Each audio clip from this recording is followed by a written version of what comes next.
네, 꾸준한 영어 테드쌤입니다.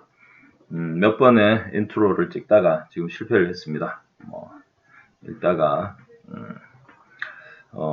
갖가지 예상치 못한 상황들이 발생하기도 했고, 또 녹음을 하다가 음원만 듣고 녹음을 하다가 놓치면서 저도 모르게 이제 괴상한 행동들도 하고 이러면서 지금 다시 인트로를 찍고 있습니다.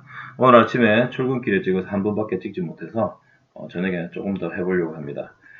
생각보다 제가 자만했던 것 같습니다. 많이 읽었었기 때문에 소리만 듣고도 다 잘 따라 할 수 있을 거라고, 그리고 평소에 영어 실력이 있으니까 얼마든지 따라 할 수 있을 거라고 생각했는데 그건 오롯이 저의 자만이었습니다. 반성합니다.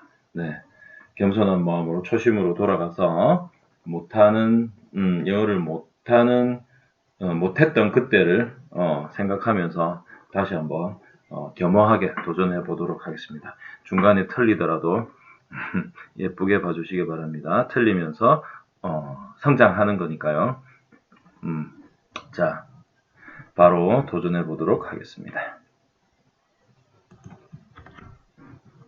Bunnicula Chapter 1 The Arrival. I shall never forget the first time I laid these now tired old eyes on our visitor. I'd left me home by the family with the admonition to take care of the house until they returned. That's just something they always say to me when they go out. Take care of the house, Harold. You are the watchdog. I think it's their way of making up for not taking me with them, as if I wanted to go anyway. You can't lie down at the movies and still see the screen. And people think you're being impolite if you fall asleep and start to snore or squeak yourself in public. No, thank you. I'd rather be stretched out on my favorite rag in front of the nice whistling radiator. But I digress. I wasn't talking about that first night. Well, it was cold. The rain was pelting the windows and the wind howling, and it felt pretty good to be indoors. I was lying on the rug with my head on my paws, just staring absently at the front door.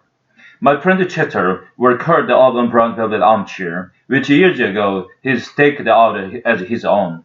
I saw that once again he covered the whole seat with his cat hair, and I chuckled to myself, picturing the scene tomorrow. Next to grasshoppers, there is nothing frightened Chester more than the vacuum cleaner. In the midst of this reverie, I heard a car pull into the driveway. I didn't even bother to get up and to see who it was. I knew it had to be my family, the Monroes, since we just about time to be movie to be over. After a moment, the front door flew open. There they stood at a doorway, Toby and Pete and Mom and Dad Monroe. There was a flash of lightning, and in its glare, I noticed that Mr. Monroe was carrying a little bundle. A bundle with tiny glistening eyes. Pete and Toby bounded into the room, both talking at the top of their lungs. Toby shouted, "Put him over here, Dad! Take your boots off, you're soaking wet," cried his mother. Somebody called me, I thought, under the circumstances. "But Mom, what about? First, stop dripping on the carpet." "Would somebody like to take this?" asked Mr. Monroe, indicating the bundle with the eyes. "I'd like to remove my coat." "I will," Pete yelled. "No, I will," said Toby. "I found him. You're dripping. I will not. You will too. Mom, Pete punched me." "I will take him," said Mrs. Monroe. "Take off your coat this minute." But she became so involved in having the boys out of their coats, she didn't take him at all. My tranquil evening had been disturbed, and no one even said hello to me. I wimpled to remind them that I was there.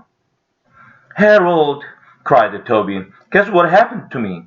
And then all over again, everyone started talking at once. At this point, I feel like I must explain something. In our family, everyone treats everyone else with great respect for his or her intelligence. That goes for the animals as well as the people. Everything that happens to them is explained to us. It's never been just, "Good boy, Harold," or "Use your little box, Chester," at our house. Oh no, with us it's, Hey Harold, Dad got a raise and now we are in a higher tax bracket. Or come sit on the bed, Cheddar, and watch this wild kingdom show. Maybe you will see a relative. Which shows just how thoughtful they are. But after all, Mr. Monroe is a college professor and Mrs. Monroe is a lawyer. So we think of it as a rather special household. And we are therefore rather special pets. So it wasn't at all surprising to me that took the time to explain strange circumstances surrounding the arrival of a little bundle with glistening eyes now among us. It seems they had arrived at the theater late, and rather than trip over the pit of the audience already seated, they decided to sit in the last row, which was empty. They tiptoed in and sat down very quietly so they wouldn't disturb anyone. Suddenly, Toby, who's the little one, sprang up from his chair and squealed as he had sat on something. Mr. Monroe told him to stop making a fuss and move to another seat. But in an unusual way of independence, just as it was, he had sat on. An usher came over their row to shush them, and Mr. Monroe borrowed his flashlight. What they found under Toby's chair was the little blanket bundle that was now sitting on Mr. Monroe's lap. They now unwrapped the blanket, and there in the center was a tiny black and white rabbit, sitting in a shoebox filled with dirt. A piece of paper had been tied to his neck with a ribbon. There were words on the paper, but the was unable to decipher them because of their totally unfamiliar language. I moved closer for a better look. No, most people might call me a mongrel, but I have some pretty fancy bloodlines running through these veins. Russian were found. That happens to be one of them. Because my family got around a lot, I was able to recognize the language as an obscure dialect of the Carpathian Mountain region. Roughly translated, it read, "Take good care of my baby." But I couldn't tell if it was a note from a bereaved mother or a piece of Romanian sheet music. The little guy was shivering from fear and cold. It was decided that Mr. Monroe and the boys would make a house for him out of the old crate and some heavy-duty wire mesh from garage. For the night, the boys would make the bed for him in the shoebox. Toby and Peter ran outside to find the crate, and Mrs. Monroe went to the kitchen to get some milk and lettuce. Mr. Monroe sat down, and dazed expression in his eyes, as if he were wondering how he became sitting in his own living room and a wet raincoat and with a strange bunny on his lap. I signaled to Chatter, and the two of us casually moseyed over to a corner of the room. We looked at each other. "Well, what do you think?" I asked. "I don't think rabbits like milk," he answered. Chatter and I were unable to continue our conversation because a deafening crash had commanded our attention. Pete yelled from the hallway, "Ma, Toby broke the rabbit's house." "I didn't, I just dropped it. Peter will want to let me carry it. It's too big, Toby's too little." "I'm not, you are too." "Okay, fellas," Mrs. Monroe called out as she entered with the milk and lettuce. "Let's try to get it in here with as little hysteria as possible. Please." Chet turned to me and the lettuce looks repulsive and anybody laughed. "I get it." I certainly wasn't going to argue with him. I'm a waterman myself. At that moment, the crate arrived, fairly standing the strain of being pulled two directions at once. "Ma, Toby said he's going to keep the rabbit in his room. That's not fair. Harold sleeps in his room." Only sometimes I thought that when I know he's got a leftover ham sandwich in his drawer. Toby's a nice kid, don't get me wrong. But it doesn't hurt that he shared his stash with me. It was, after all, one of the late night parties in Toby's room that I first developed my taste for chocolate cake. And Toby, noting my preference, and kept me chocolate cake ever since. Pete, on the other hand, it doesn't believe in sharing. And the only time I tried to sleep on his bed, he rolled over on me and pinned me by my ears, and so that I couldn't move for the rest of the night. I had a click in my neck the other days. "I found him. You sat on him, you mean?" "I found him and he's sleeping in my room." "You can keep smelly old Harold in your room and Chester too if you want to, but I'm going to keep the rabbit in mine," Pete said. Smelly old Harold. I would have been bitten his ankle, but I knew he hadn't changed his sock for a week. Smelly indeed. Mr. Monroe spoke up. I think the best place for the rabbit is right here in the ring on that table by the window. It's a light there, he got lots of fresh air. Pete, taller than I am, Toby cried. He'll be able to see the rabbit better. Too bad, Squirt. Okay, said Mrs. Monroe through clenched teeth. Let's put him to bed and make him comfortable, and we can all get some sleep. Why? Peter asked. I don't want to go to sleep. Mrs. Monroe smiled a little too sweetly at Pete. Look, Ma, he's not drinking his milk. Chester nudged me in the ribs. Didn't I tell you? He asked. Excuse me while I make myself available. Hey, said Toby, we gotta name him. Can't that wait until tomorrow? Asked Mr. Monroe. The boys shouted in unison. No, we have to name him right now. It took 3 days to name me, and those were the 3 most anxious days of my life. I couldn't sleep at all, worrying that they were really gonna call me Proppy, as Mrs. Monroe had suggested. Well, all right, sighed Mrs. Monroe. What about, say, Bun Bun? Uh-oh, there she goes again, I thought. Where does she get them? Yuck, we all said. Well then, how about Fluffy? She offered hopefully. Pete looked at his mother and smiled. You never give up, do you, Ma?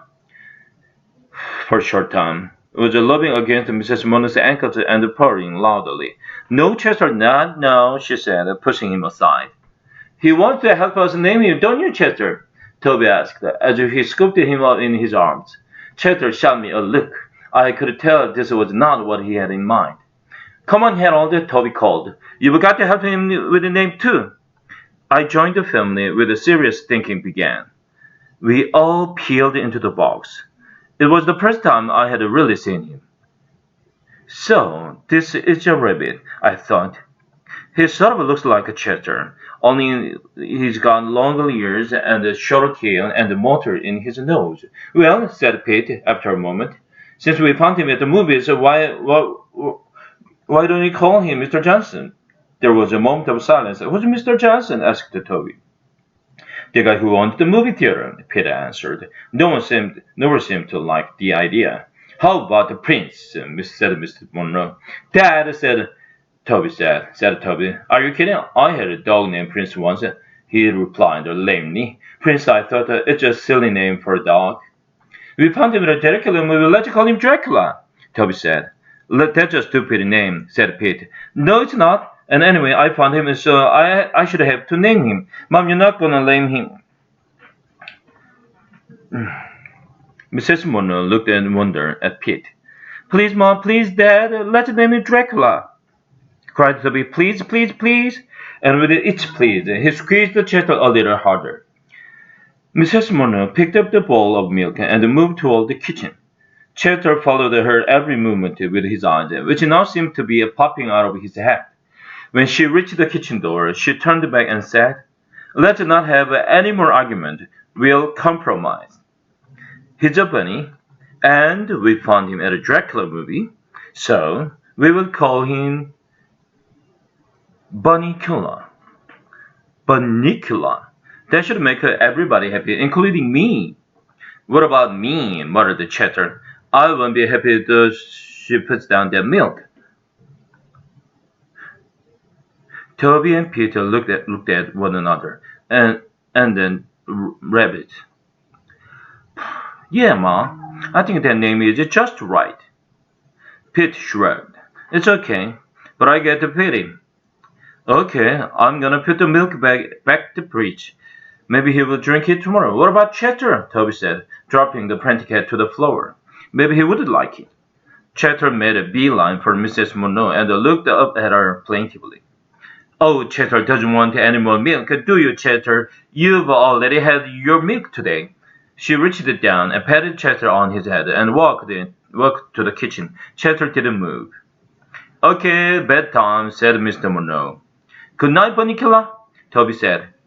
Good night, Count Bunnicula, Peter said sarcastically, in what I took to be his attempt at a Transylvanian accent.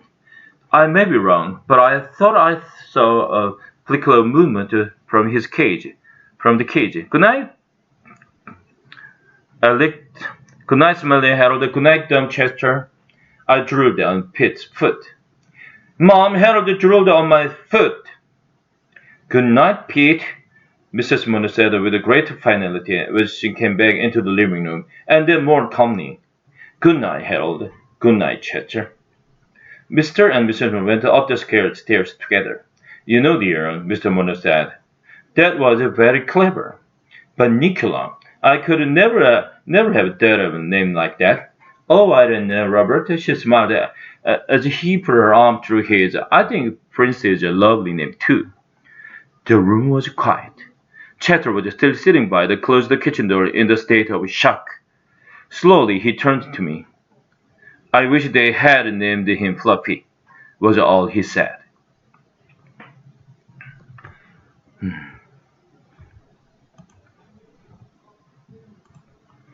와우. 역시 생각보다 어렵습니다. 그죠? 예. 조금 따라하다가 조금만 놓쳐도 이 뒤에 말들이 계속 따라오니까 말하려고 하다가 자꾸 놓치게 되는 것 같아요.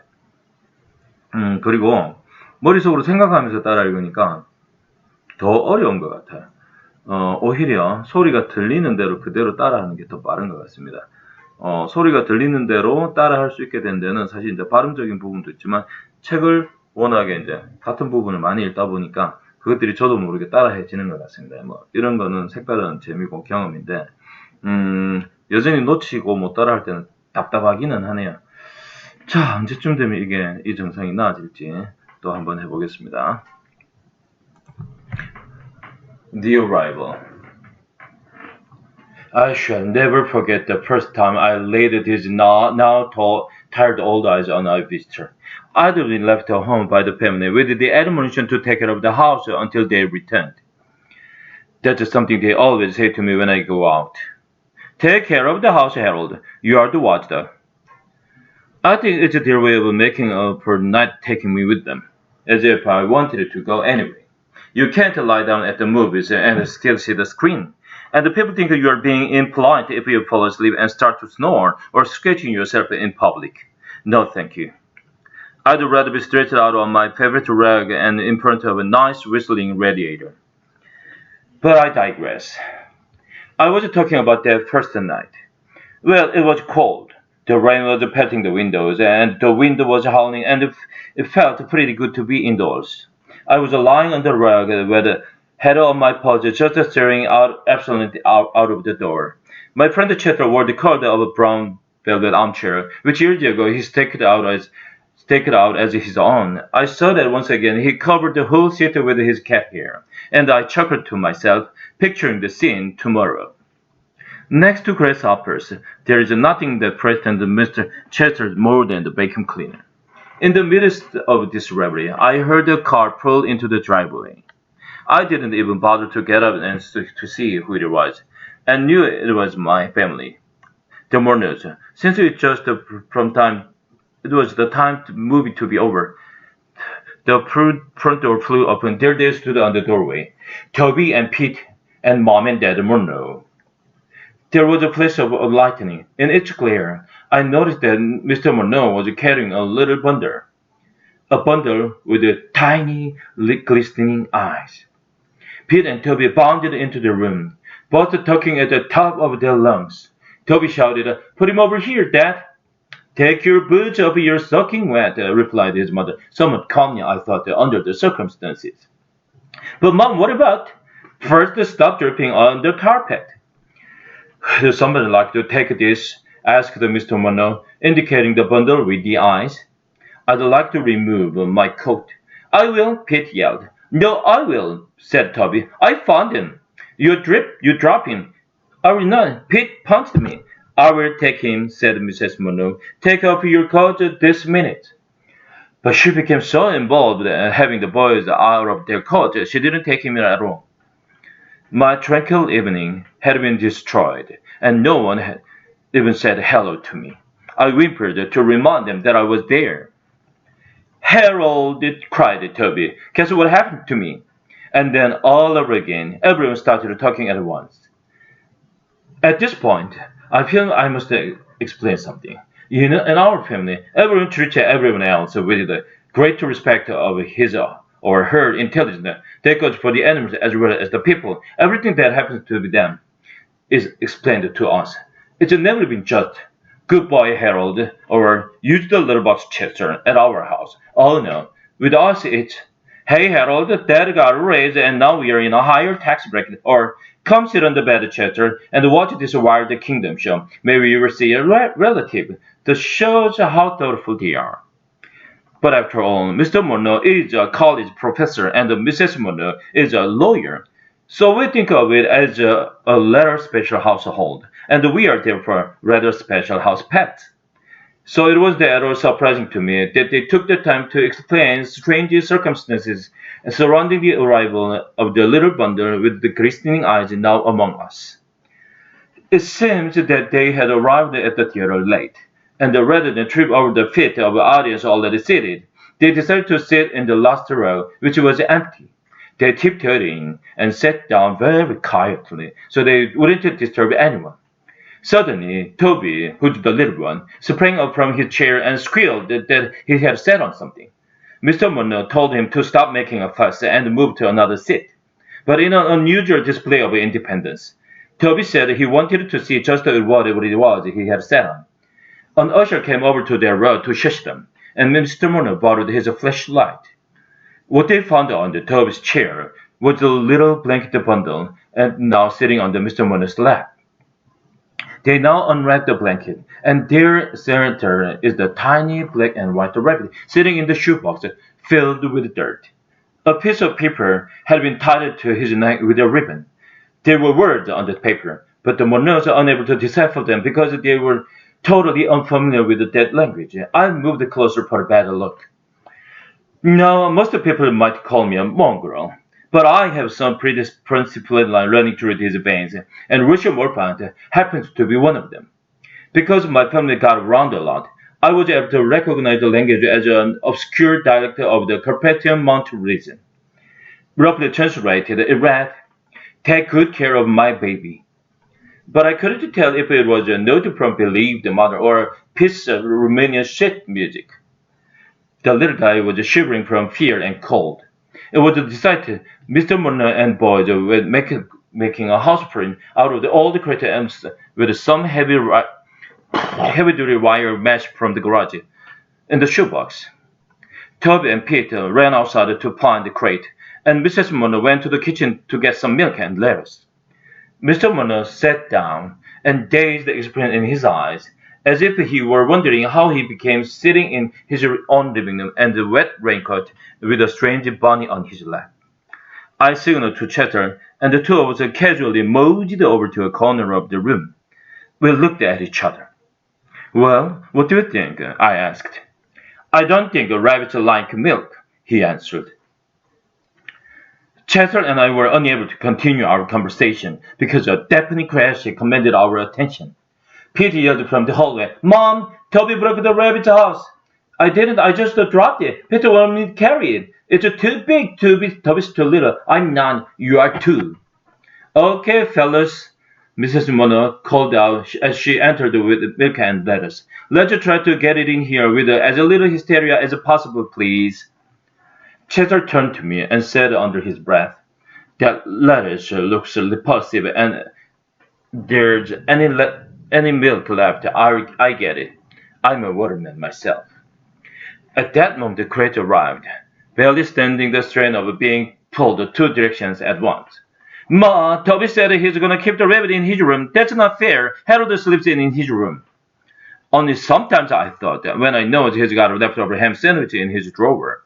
Toby's a nice kid, don't get me wrong, but it doesn't hurt he shared his stash with me. It was, after all, in one of those late-night parties in Toby's room, first I developed my taste for chocolate cake, and Toby, noting my preference, had kept me chocolate cake ever since. Pete, on the other hand, he doesn't believe in sharing. On the only time I tried to sleep on his bed, he rolled over me and pinned me by my ears, and I couldn't move the rest of the night. I cricked on my neck the rest of the days. I found him. You sat on him, you mean? I found him and he's sleeping in my room. You can keep some old Harold in your room and Chester too if you want to, but I'm gonna keep the rabbit in mine, Pete said. Smelly old Harold. I would have bitten his ankle, but I knew he hadn't changed his socks for a week. Smelly, indeed. Mr. Monroe spoke up. I think the best place for the rabbit is right here on the living room, on that table by the window. It's a light there. He got lots of fresh air. He's taller than I am. Too bad, Squirt. Okay, said Mrs. Monroe, through clenched teeth. Okay, let's put him to bed and make him comfortable, and then we can all get some sleep. Why? Peter asked. I don't want to go to sleep. Mrs. Monroe smiled, and a little too sweetly at Pete. Look, Ma, said Toby, he's not drinking his milk. Chester nudged me in the ribs. Didn't I tell you? He asked. Excuse me while I make myself available. Hey, said Toby, we gotta name him. Can that wait until tomorrow? Asked Mr. Monroe. The boys shouted in unison. No, he has to have a name right now. I have to say, I agreed with them. It took them 3 days to name me, and those were the 3 most anxious days of my life. I couldn't sleep at all, worrying that they were really going to call me Fluffy, as Mrs. Monroe had suggested. Well, all right, sighed Mrs. Monroe. What about Jose Bonbon? Uh-oh, there she goes again, I thought. Where does she get them? Yuck, we all said. Well then, how about Fluffy? She offered hopefully. Peter looked at his mother and smiled. You never give up, do you, Ma? Meanwhile, Chester, who had also been named Fluffy for a short time, was loving against Mrs. Monroe's ankles. He wants to help us name him, don't you, Chester? Toby asked as he scooped him up in his arms. Chester shot me a look. I could tell this was not what he had in mind. Come on, Harold, Toby called. You've got to help with the name him too. We all peered into the box. It was the first time I had really seen him. So, this is your rabbit, I thought. He sort of looks like Chester, only he's got longer ears and a short tail and a motor in his nose. Well, said Pete after a moment, since we found him at the movies, why we don't call him Mr. Johnson? Who's Mr. Johnson? Asked Toby. The guy who owns the movie theater. No one seemed to like the idea. How about the prince? Said Mr. Monroe. Dad, said Toby, are you kidding? Well, I had a dog named the Prince once, he replied lamely. Prince, I thought. That's a silly name for a dog. We found him at a Dracula movie. Let's call him Dracula, Toby said. That's a stupid name, said Pete. No, it's not. And anyway, I found him as I should get to name him. Mom, you're not going to let him name him, are you? That's a favorite, and I'll retraumatize if you do. Mrs. Monroe looked in wonder at Pete. Please, Mom, please, Dad, let's name him Dracula, cried Toby. Please, please, please. With each please, he squeezed Chester a little harder. Mrs. Monroe picked up the bowl of milk and moved toward the kitchen. Chester followed her every movement with his eyes, and it now seemed to be popped out of his head. When she reached the kitchen door, let's not have any more argument. We will compromise. He's a bunny, and we found him at a Dracula movie, so we will call him Bunnicula. Bunnicula. That should make everybody happy, including me. What about me? Muttered Chester. I won't be happy if she puts down that milk. Toby and Peter looked at one another, and then at the rabbit. A smile grew on Toby's face. Yeah, Mom, I think that name is just right. Pete shrugged. It's okay, but I get to feed him. Okay, I'm gonna put the milk back in the fridge. Maybe he'll drink it tomorrow. What about Chester? Toby said, dropping the frantic cat to the floor. Maybe he would like it.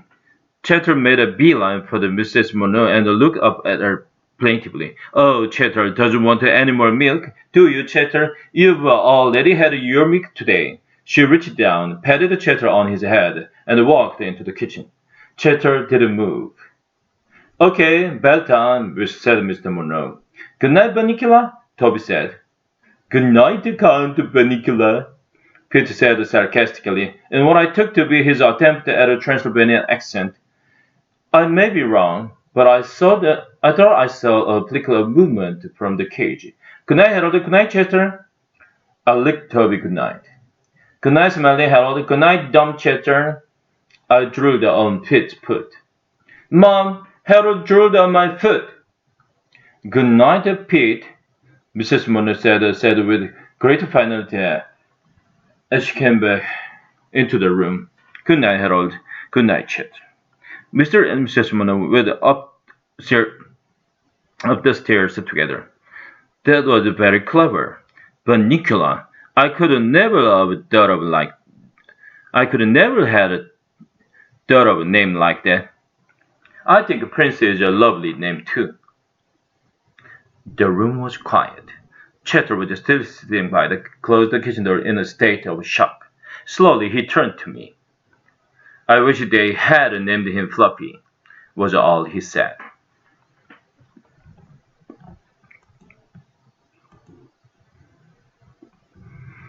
예, 와우, 두 번 따라했는데 여전히 어렵습니다. 굉장히 많이 따라해야 될 것 같습니다. 어쨌든 오늘은 제가 여기까지 연습하고 내일은 좀 그 분량을 좀 압도적으로 많이 한번 늘려보도록 하겠습니다. 네, 오늘은 여기까지.